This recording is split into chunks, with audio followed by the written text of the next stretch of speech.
John Beltran, Chris Braun back from Sunset Baseball Field in Brush, where the Eaton Reds, the number one team in 3A, with 9 state championships since 1994, lead the Bead Diggers 4-0. It's just that 1/2 inning that is the difference in the game. Ken Garcia beginning his 6th inning of work. He has thrown 90 pitches, allowed 9 hits in the game. Bull, as you mentioned, he's relied on his defense, only 1 strikeout. He really has, and again, I think after that 2nd inning where he gave up the 3 walks, he finally got to the point where he could trust his defense and just put the ball in the strike zone and let him make contact. Weston Hager has singled, walked, and scored, and hit into a 6-4-3 double play. He's 1 for 2. Wind and pitch. The curveball drops in for a strike. Bell tie. It's 0-1.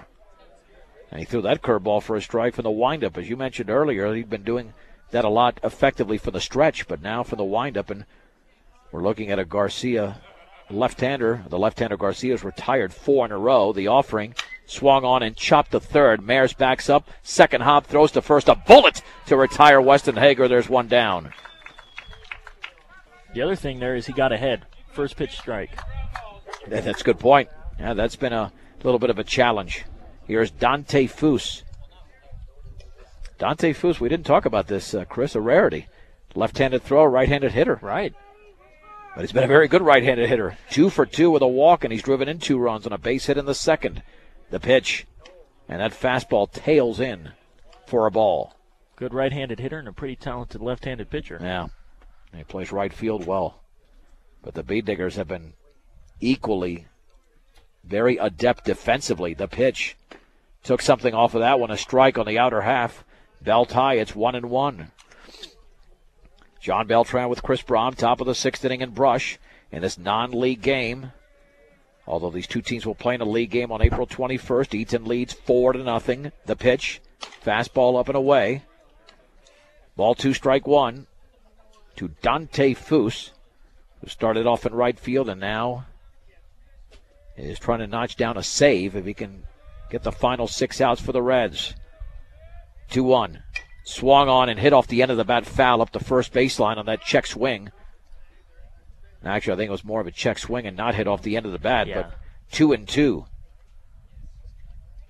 And again, Brush without a hit so far, but you still kind of get the feeling that they're in this game.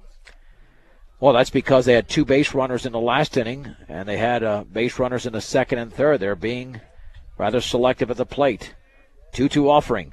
Swung on and grounded up the middle. The shortstop Waiter just got it. Glove on the ground. Throw to first in time. That took a rather tricky hop.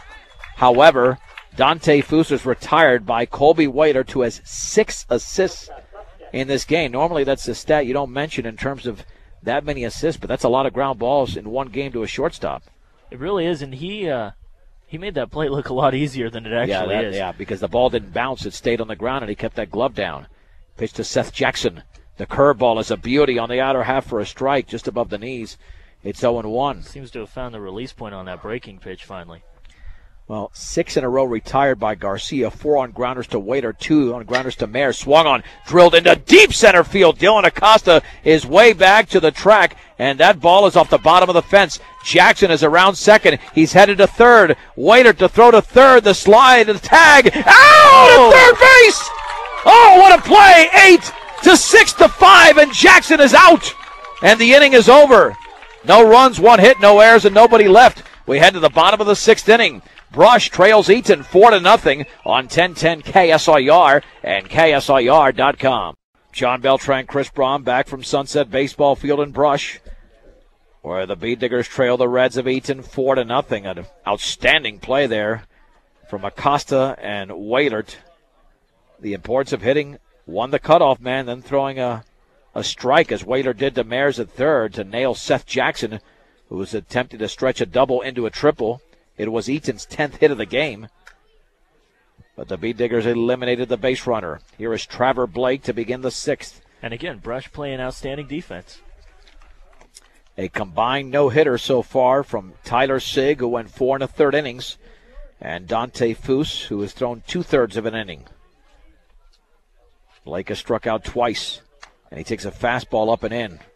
Boy, you can tell how hard Foose is throwing just based on that pitch. 1 ball and no strikes. But Blake is right on top of the plate as the Bee Diggers are looking for their first hit. Ooh, up and in, 2-0. Nice job of Blake getting out of the way. Well, I think he's trying to send a message that is Foos's plate and just not Blake's. But Blake, he's a football player. He's not taking any of that. The 2-0 offering. And that fastball is a strike on the inside corner. That's the only disadvantage, like I mentioned back in the third inning, when you are on top of the plate. You really have to have quick wrists on the inside pitch. 2-1. Swung on and drilled into left center field. That's going to be a base hit, and that ball's headed for the fence. Blake is around first, and he's into second with a leadoff double here in the top, make it the bottom of the 6th inning. And that's exactly it. He had the quick wrist. Took that inside pitch and just lined it into the left center field gap. So the Bee Diggers have their first hit of the game. And here's Christian Baez, who grounded to first and popped to right. He is 0 for 2. So the Bee Diggers have that monkey off their back. And not only that, for the second time in the game, have the leadoff man on base. The offering. Baez takes a fastball for a strike on the outside corner at the knees, and it's 0-1. Eaton leads 4-0 here in the bottom of the 6th inning from Brush.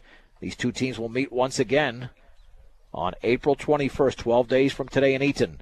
And the curveball swung on and missed down and in. That ball was closer to hitting him than it was to the strike zone. It's 0-2, but Christian, who normally reads the ball very well, totally misread that one.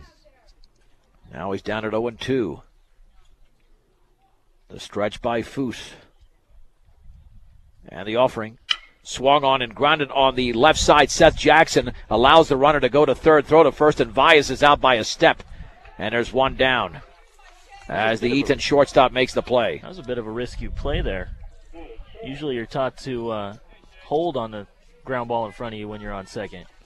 Yeah, Blake has a lot of speed, but I think if they would have challenged him at third, that would have been a close play. He might have been out, but the Bee Diggers took the chance and it paid off.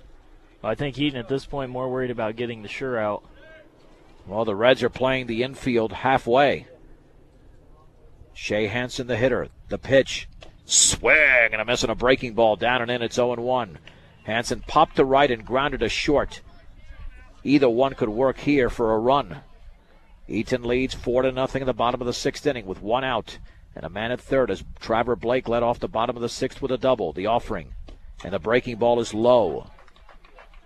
Another good pitch by Foose. 1-1. Yeah, I'm surprised they're playing the infield even halfway. Well, especially with a 4-0 lead. Well, that's why. The wind and offering. And that fastball is down and away. 2 balls, 1 strike. To Shea Hansen. See Mike Boehm at the Farmers Insurance Group, 216 Edison Street in Brush. 2-1 pitch. Swung on and line caught by Foose. Throw to third. Double play. Blake is doubled up on a line shot hit by Hansen, caught by the pitcher Foose. And the inning is over on the double play that goes 1-5. No runs, 1 hit, no errors, and the bases were left empty. We head to the 7th inning. Eaton 4, Brush nothing on 1010 KSIR and KSIR.com.